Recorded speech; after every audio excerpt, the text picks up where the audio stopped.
Hello ladies and gentlemen, Willie here. Player power in World of Warcraft, spanning from the early days of Classic all the way up to our very soon to be 8th expansion, Shadowlands, from the casual player who resubs to follow the story in each patch, the arena junkie, or the world first raider. It affects us all in varying different ways. And it's changed with the times from simple to more and more convoluted systems as the expansions progressed. New ways for players to gain power, and the levels and frequency at which they did each growing exponentially. Don't forget that Shadowlands is the third item and damage squish World of Warcraft has seen.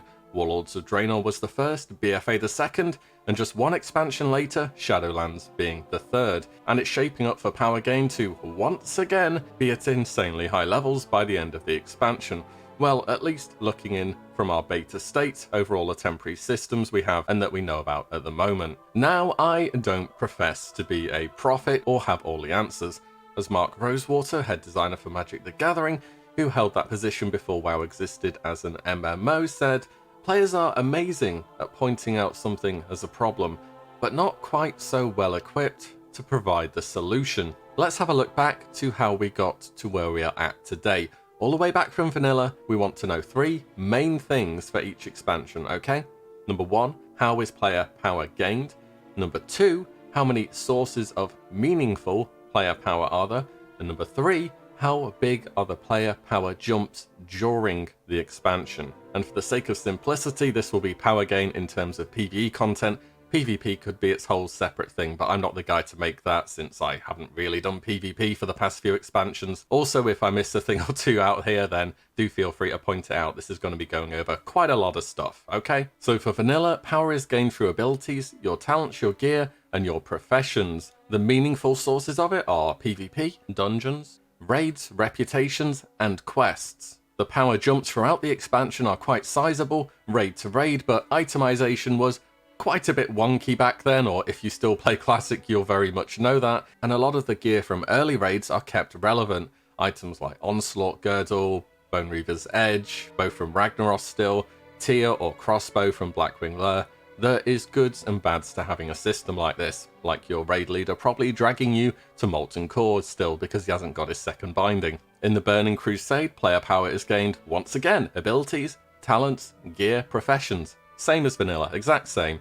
How many sources of meaningful player power are there? Well, PvP was moved to be given its own stat and contained in its own environment now, but we still had raids, reputations, quests, and we now have badge gear, as well as heroic dungeons. In terms of power jumps, not total gear resets with each patch, but it was a smaller gap than it was in vanilla. We now have tier sets for every single specialization, and raiding is still mostly linear. We did have catch-up in the forms of Zulaman, and during the final patch, the Isle of Quel'Danas, with the reputation rewards, upgraded profession rewards, and Magister's Terrace. We still have the occasional item in there which is good from an old raid for a very, very long time. See Dragon's Spine Trophy from Gruul, for example. In Wrath of the Lich King, player power is gained through abilities, talents, gear, professions. The same format still works, don't need to change it. How many sources of meaningful player power are there? We had raiding, hard mode loot in Ulduar, heroic raids from Trial of the Grand Crusader and onwards, reputations, badge gear, which became a real big deal.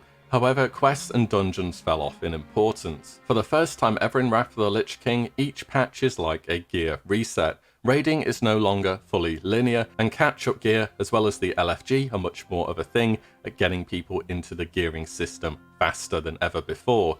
Each new patch has a new emblem or badge currency, awarding normal tier raid loot, starting with Emblems of Heroism item level 200, by the end of Wrath, Emblems of Triumph for level 264 gear. Cataclysm, player power is gained through abilities, talents, which were reworked from 1 point equals 1 level to you had to pick a tree and spend at least 31 points before you could spend the rest in another tree, gear, and professions. Player power gained from LFR, which was brought in with Dragon Soul, raids, heroic raids, which were now a mainstay, heroic dungeons early on, which were considerably more difficult than they have ever been. Reputations became worth quite a lot less, as there were a lot of grinding for heroic dungeon or normal level raid tier loot, but they did still have some relevant enchants in there. The power gains remained similar to Wrath of the Lich King, heroic raid gear remained relevant and only really replaced by the next tier. Mists of Pandaria, this is where things start getting interesting. Power was gained through abilities, talents, which were reworked. Again, we had one talent tree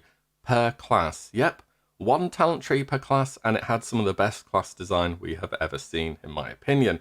Having just your class play well by itself is kind of good, and on top of that we had the gear of course, as well as the first expansion where we had legendaries for everybody, which were the gem and later on the cloak.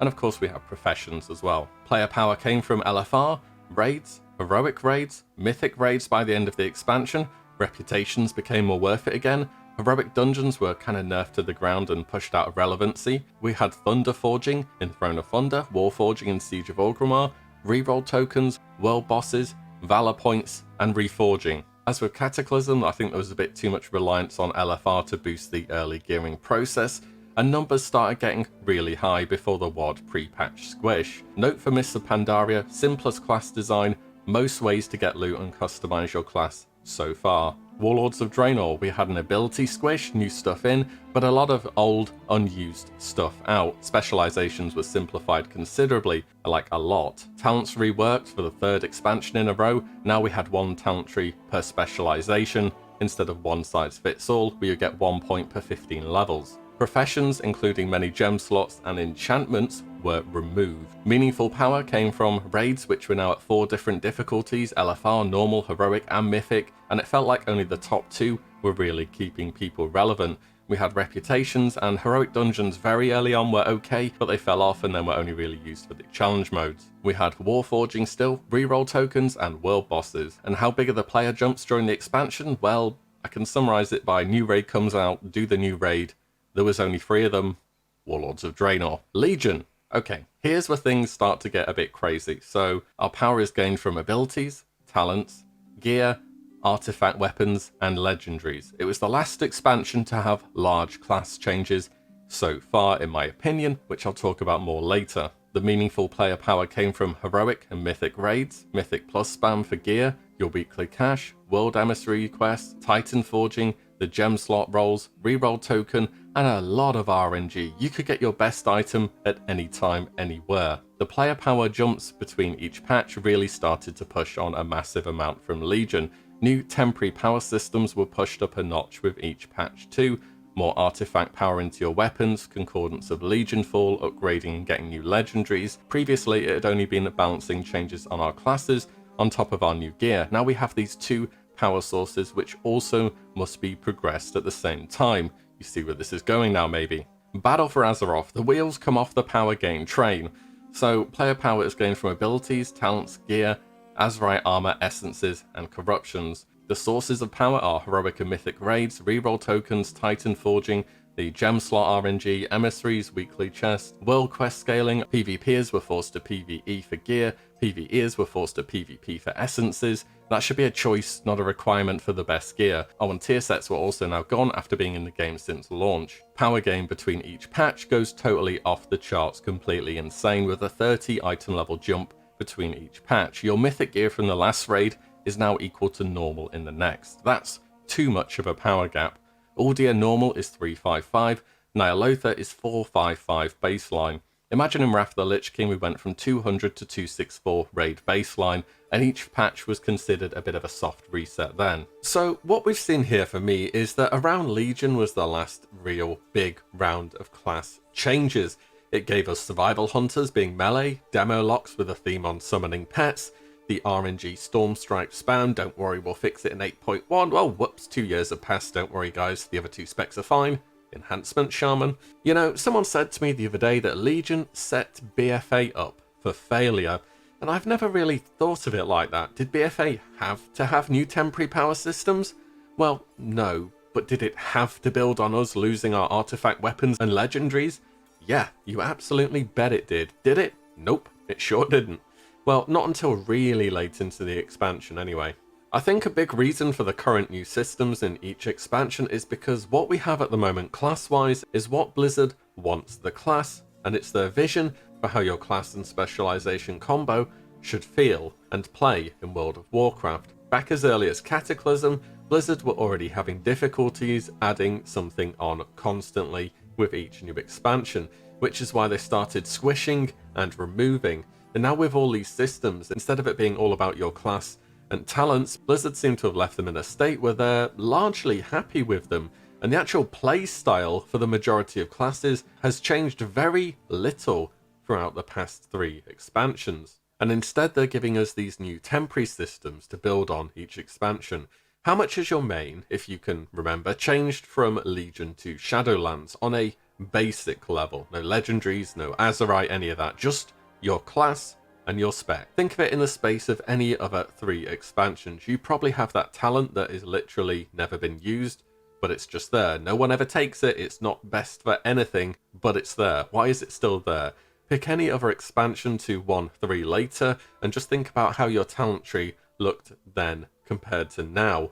And I have linked talent trees from other expansions below. Some of them are kind of scuffed. Also, I couldn't find a working Warlords of Draenor talent calculator, so I've just linked a post with level 100 talents instead. It used to be just new talent, new abilities, and then we balance from there. Now it's just a host of different systems being thrown together with the hope that they can be balanced.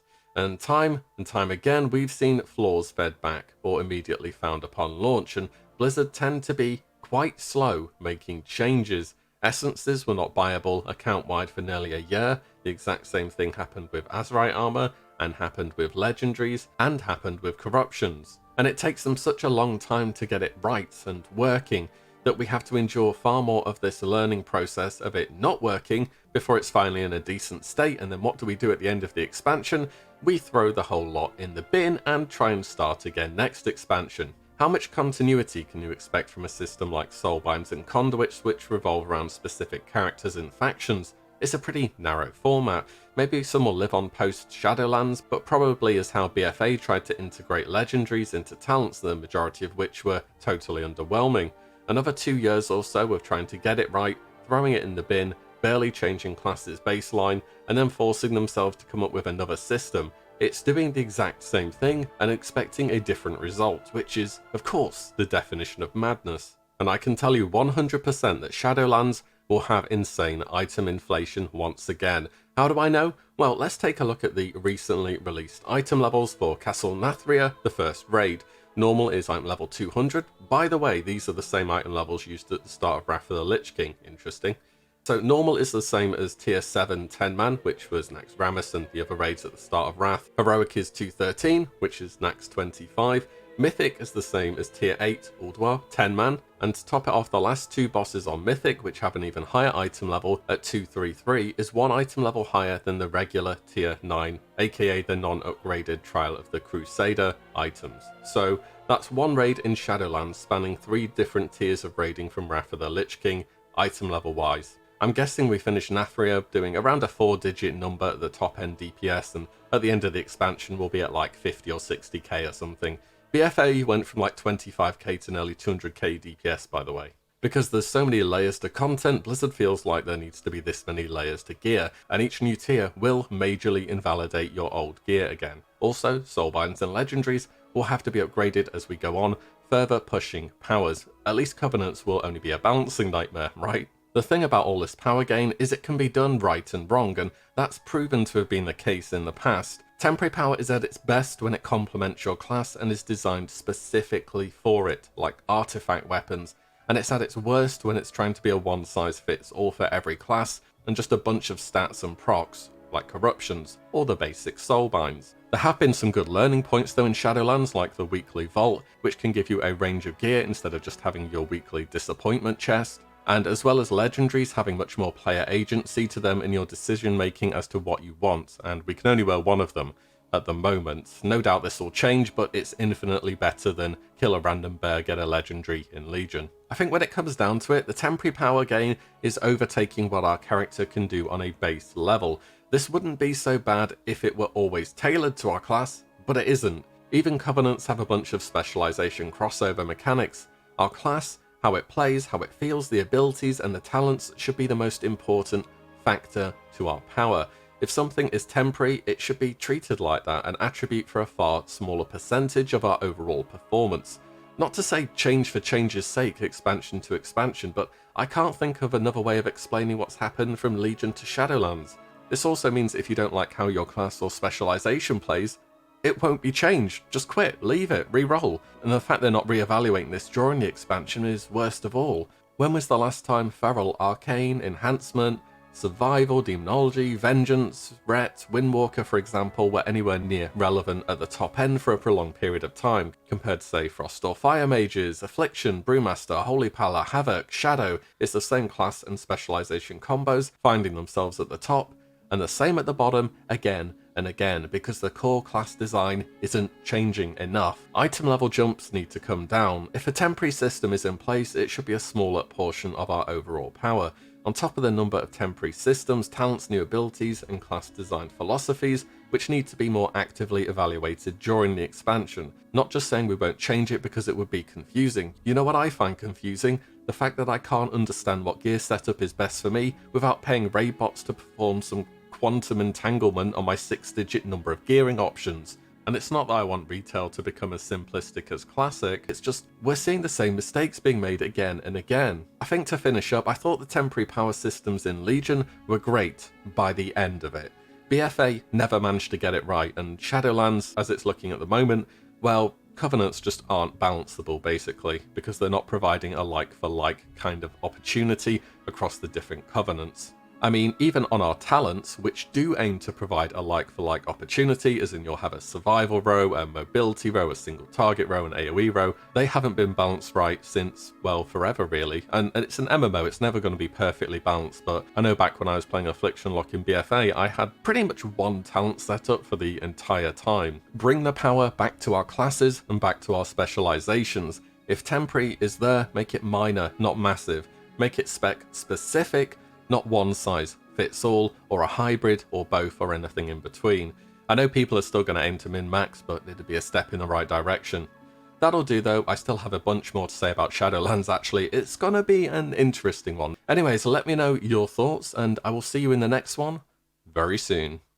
If you like what you see, do give the video a like and subscribe, as there will be plenty more to come. Thank you guys all so much for watching, and I will catch you in the next one.